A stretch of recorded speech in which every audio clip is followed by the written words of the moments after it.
तो दोस्तों सिजलिंग गोला कबाब की ऐसी रेसिपी जिसकी खुशबू सारे घर में फैल जाएगी, बनाने का ऐसा तरीका जिससे आपका एक भी कबाब नहीं टूटेगा।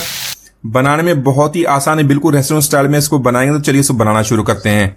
बिस्मिल्लाहिर्रहमानिर्रहीम, अस्सलाम वालेकुम, वेलकम टू माय चैनल। तो दोस्तों आज हम बहुत ही मजेदार कबाब की रेसिपी बनाएंगे। आपके साथ शेयर करूंगा कुछ ऐसी टिप्स जिससे हमारे कबाब बहुत ही मजेदार बनेंगे, कबाब टूटेंगे भी नहीं। बिल्कुल उसी तरह जिस तरह रेस्टोरेंट में बनाते हैं आप आसानी से इसको घर में बना लेंगे। तो यहां पर सबसे पहले मैंने बड़े साइज का प्याज लेना, साथ में 4 से 5 सब्ज मिर्च। तो इसको चॉपर में ऐड करें, इसको हमने चॉप कर लेना।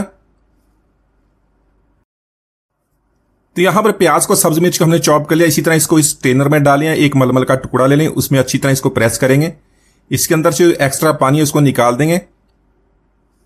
तो दोस्तों आज की हमारी रेसिपी बहुत ही मजेदार बनने वाली। वीडियो को अंत तक देखिएगा, लाइक और कमेंट जरूर कीजिएगा, चैनल को सब्सक्राइब कीजिएगा।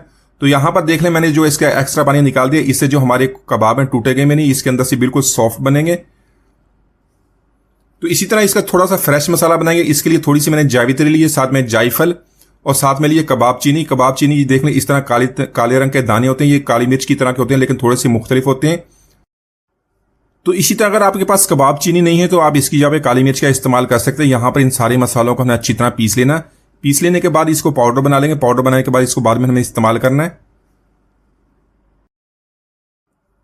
तो इसी तरह कबाब बनाने के लिए जो आपने कीमा इस्तेमाल करना है, इसको बहुत ही अच्छी तरह पीस लेना है। इसके अंदर अपने फैट भी ऐड करना है।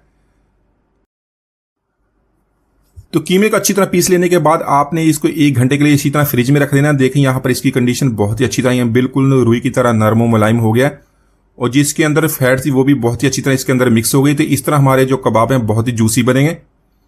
तो यहां पर जो हमने मसाला बनाया तो वो भी इसके अंदर ऐड कर लेंगे। इसके अलावा कुछ और मसाले इसके अंदर ऐड करने हैं जिससे इसकी खुशबू और लज्जत और भी बढ़ जाएगी।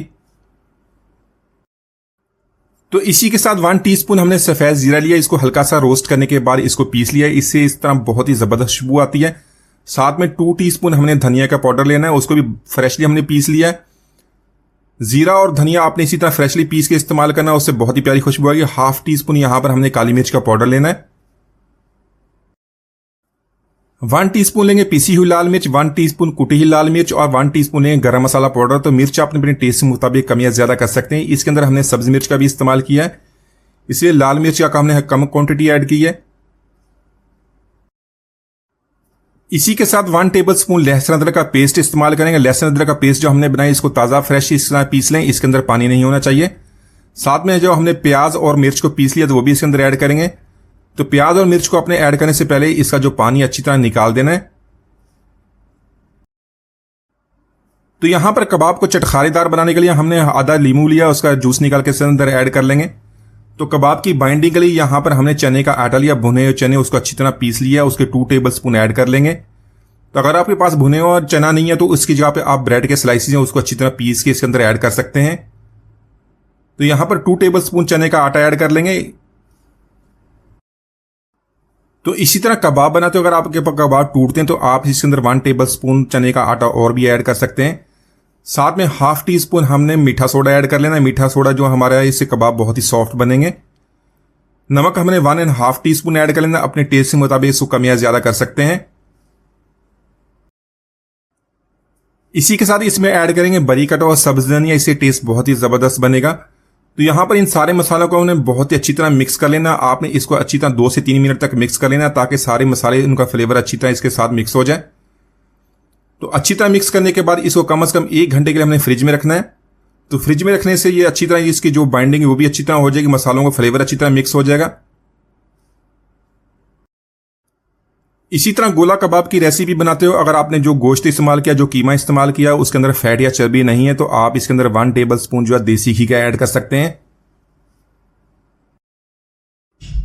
तो यहां पर कीमे को तकरीबन 1 घंटे के लिए हमने फ्रिज में रख लिया था। देखें इसकी बाइंडिंग बहुत ही अच्छी तरह हो गई है। तो सारे मसाले बहुत अच्छी तरह मिक्स होंगे। देखिए इसका कलर भी चेंज होगा। यहां पर एक दफा इसको दोबारा मिक्स कर लेंगे। तो मिक्स करने के बाद इसके कबाब बनाएंगे। कबाब बनाने के थोड़ा सा मसाला लेंगे, हाथों को थोड़ा सा पानी लगाएंगे, इसको गोले की शेप देंगे। तो यहां पर अगर आपके पास सीख है तो नहीं, अगर किसी भी बॉल पेन या पेंसिल से आप इसके लिए जो कबाब बना लें। तो कबाब का साइज आपने बहुत ही ज्यादा छोटा या बहुत ही ज्यादा बड़ा नहीं बनाना, मीडियम साइज के कबाब बना लेंगे। तो इसी तरह आधा किलो कीमे से 15 से 16 कबाब बहुत ही आसानी से हमारे बन जाएंगे। तो यहाँ पर कबाब को फ्राई करने से पहले हमने एक सिजलिंग पैन लिया है, इसको बहुत ही अच्छी तरह हमने गर्म कर लेना। फ्लेम को ऑन कर लेंगे, इसको 10 मिनट के लिए रख देंगे ताकि ये बहुत ही अच्छी तरह गर्म हो जाए। तो यहाँ पर कबाब को फ्राई करने के लिए पैन में ऑयल ऐड कर लेंगे। यहाँ पर कबाब को हमने शैलो फ्राई करना है। ऑयल को अच्छी तरह गर्म करने के बाद कबाब ऐड करेंगे। यहाँ पर इसको मीडियम टू लो फ्लेम पे हमने फ्राई करना है। इसी तरह इसके साइड ही चेंज कर लेंगे। 6 से 7 मिनट तक इसको फ्राई कर लेंगे। अच्छा सा कलर आने के बाद इसको निकाल लेंगे। तो सारे कबाब हमने अच्छी तरह फ्राई कर लिए हैं। फ्राई करने के बाद इस सीजनिंग पैन में हमने प्याज को ऐड करना है। प्याज को हमने इसी तरह रिंग्स में काट लिया है। तो प्याज ऐड करने के बाद हमने इसके अंदर कबाब ऐड करने हैं। तो माशाल्लाह हमारे बहुत ही मजेदार गोला कबाब हमने बहुत ही आसानी से बना लिए। एक दफा जरूर ट्राई कीजिएगा। उम्मीद है आज की रेसिपी आपको पसंद आएगी। मिलते हैं वीडियो तक, इजाजत दीजिए। अल्लाह हाफिज।